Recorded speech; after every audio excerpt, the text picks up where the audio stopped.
सरस्वती जी और उनकी बहू रश्मि के बीच एक दिन बहस छिड़ जाती है। आखिर किसका काम ज्यादा आसान है, बहू का या सास का? माँ जी, सास को काम ही क्या है, आपके सारे काम उंगलियों पे तो हो जाते हैं। कुछ भी। हाँ, हिसाब तो उंगलियों पे ही हो जाता है ना। अरे बेटा, ऐसा सिर्फ अभी लगता है। जो मुझे करना पड़ता है ना, वो तुझे करना पड़े तो समझ आएगा कि असली काम का पहाड़ कैसा होता है। ठेले बराबर वजन भी नहीं है आपके काम में, और बात पहाड़ों के वजन की कर रही हैं आप। तू ऐसा करती ही क्या है घर में बेटा, ये तो बता मुझे। मैं थोड़ी ना कुछ करती हूँ, सब जादू से हो रहा है इस घर में। अरे एक दिन मेरा काम करोगी तो समझ आएगा। Okay okay, shut up. कल से मैं घर के काम करूंगी और तू मेरी जगह हर चीज का हिसाब रखना, ठीक है? ठीक है, ये भी कर लेते हैं। ये सास बहू की डील के बारे में रश्मि के पति अमन को नहीं पता था और ना ही अमन के पिताजी सुरेश जी को। पर गेहूं के साथ साथ जैसे घुन भी पिस जाता है, ये दोनों भी पीसने वाले थे। सुबह अमन उठकर रेडी होता है ऑफिस जाने के लिए, तो पता है उसके कपड़े नहीं निकले हुए हैं। अरे रश्मि, तुमने मेरे कपड़े नहीं निकाले? अपनी माँ से पूछो ना, उन्हीं का काम है ये। अमन अपनी माँ के पास जाता है। अब मेरे कपड़े आज आप देने वाले हो क्या माँ? हाँ, देना तो मुझे ही चाहिए, पर तेरी बहू ने कपड़े धोने ही नहीं डाले, तो कोई भी धुला हुआ कपड़ा नहीं है बेटा। हैं? ऐसा क्यों? कपड़े तो धोने आप ही देते हो ना माँ?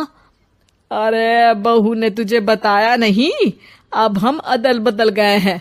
मैं अब बहू और तेरी बीवी सास। अमन परेशान हो गया। वो बिना इस्त्री के कपड़े पहनकर ऑफिस चला गया। सरस्वती जी अपने घुटने के दर्द के कारण झुककर घर साफ नहीं कर पा रही थी और ना ही खाना बनाना याद रख पाई।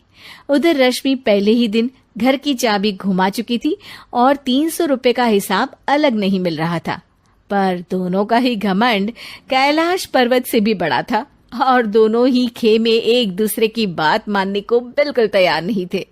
शाम को जब सुरेश जी और अमन खाना खाने बैठते हैं तो सरस्वती जी उनके सामने गाजर और पपीते लाकर रख देती हैं। अरे माँ, ये क्या है? ख्याली पुलाव के साथ सलाद। माँ जी खाना बनाना भूल गई लगता है। अरे एक एक चमन्नी का हिसाब है मेरे पास, खाना बनाना कैसे भूल जाऊंगी? ये तो मैंने पढ़ा था कि फल फ्रूट खाने से सेहत अच्छी रहती है, इसीलिए ये ले, एक फल खा ले। रात को सुरेश जी और अमन अपनी मीटिंग बिठाते हैं अकेले में। बाबूजी, इनकी लड़ाई के कारण ना हमें ठीक से खाना मिल रहा है, उल्टा घर के सारे काम रुक गए हैं। हाँ बेटा, 2 भैंसों की लड़ाई में बेचारे खेत के पौधों का भी नुकसान हो रहा है। पर पापा, क्या बताऊं आपको, मैंने माँ को इस महीने की 2 तारीख को बिजली के बिल के पैसे दिए थे। आज बिल भरने के लिए मांगने गया तो पता चला कि रश्मि उन पैसों से गैस सिलेंडर ले आई। अच्छा, तो सिलेंडर के पैसों का क्या हुआ? अब सिलेंडर के तो कोई पैसे नहीं थे बाबूजी, हमारे घर पर गैस की पाइपलाइन लगी है ना। बेटा, इन दोनों का कुछ करना पड़ेगा, नहीं तो अपने घमंड के चक्कर में पूरा घर बर्बाद कर डालेंगी ये दोनों। अमन और सुरेश जी काफी सोच विचार के बाद एक निष्कर्ष पर पहुंचते हैं।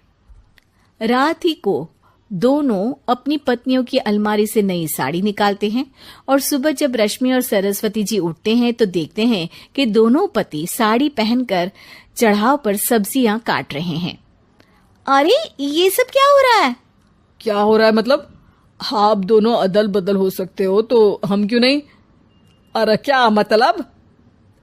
नहीं नहीं, मेरी भी बचपन से किसी की बहू बनने की इच्छा थी, तो आज से सरस्वती तुम बड़ी बहू, मैं मिडल बहू और अमन छोटी बहू। अरे लेकिन सब घर पर बैठ जाएंगे तो कमाएगा कौन? ये घर कैसे चलेगा? अब वो तो भैया या बाकी लोग जाने, अब हमने भी अदल बदल कर ही लिया है तो कुछ नहीं हो सकता। रश्मि और सरस्वती जी को समझ में आ जाता है कि उन दोनों की आपस की डील की वजह से इन दोनों को बहुत तकलीफ हो रही है और उनके ईगो ने दूसरों को कितनी यातनाएं दी है। अब असल में माँ जी आप सही थी, सास बनना बहुत मुश्किल है। अरे हाँ बेटा, और तू भी, मुझसे तो नहीं हो पाया सब घर के काम, वापस बदल ले क्या? हाँ हाँ बिल्कुल माँ जी, और अब आप दोनों भी बदल लीजिए, कोई आ गया तो आप दोनों को देखकर क्या सोचेगा। अच्छा है, आप दोनों के समझ में ये बात तो आई, मैं फटाक से कपड़े बदल लेता हूँ। अरे रुक जा बेटा, एक फोटो ले लेती हूँ तेरी, मेरी बेटी होती तो तेरे जैसी ही दिखती साड़ी में। और मेरा फोटो नहीं लोगी?